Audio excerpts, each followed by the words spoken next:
Demak, diqqat qiling. 5 kilometr masofa.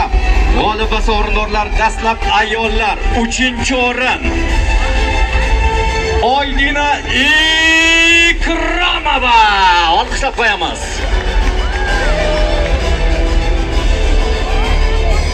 Ikkinchi o'rin, второе место. Anna Bogdanova.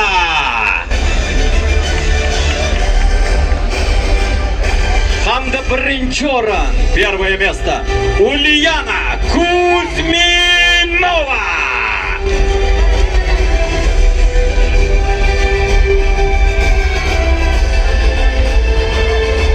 G'olib va sovrindor bo'lgan sportchilarimizga medallar hamda pul mukofotlari taqdim etilmoqda. Xususan, 3-o'rin bronza medali hamda 1 million so'm pul mukofoti, 2-o'rin kumush medal hamda 2 million so'm pul mukofoti. 1-o'rinni egallagan tojikistonlik sportchimizga oltin medal hamda 3 million so'm pul mukofoti taqdim etilmoqda. Olqishlab qo'yamiz yana bir bor azizlar. Ana endi esdalik uchun suratga tushish marosimi 5 kilometr masofa ayollar o'rtasida g'olib va sovrindor bo'lgan sportchilarimiz.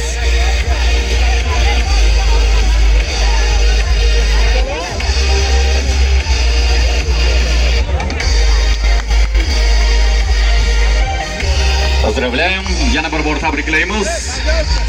Davom etamiz. Aynan 5 kilometr masofada erkaklar o'rtasida g'olib va sovrindor bo'lganlarni taqdirlashga o'tamiz. Diqqat qiling. 3-o'rin, третье место. Diyorbek Daminov. 2-o'rin, второе место. Jahongir Rahmatullayev. Hamda 1-o'rin, первое место. Jobir Qahhorov.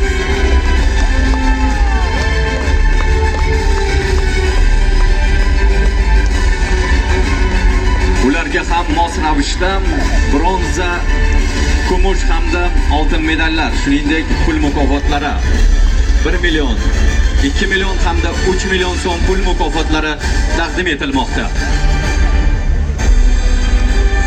Yana bir bora tabriklaymiz, muborak bo'lsin deymiz. G'alabalar davomiy bo'lishini tilab qolamiz.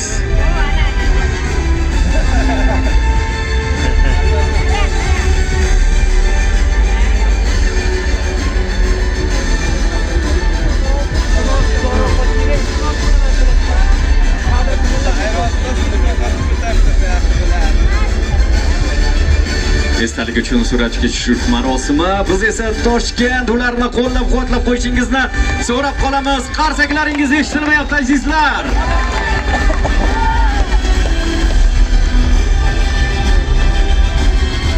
Yana bir bora muborak bo'lsin deymiz. G'alabali onlar davomiy bo'lsin deymiz. Tabriklaymiz. Taqdirlash marosimida ishtirok etgan Otabek Muhammad Aliyevichga ham o'z minnatdorchiligimizni izhor etamiz.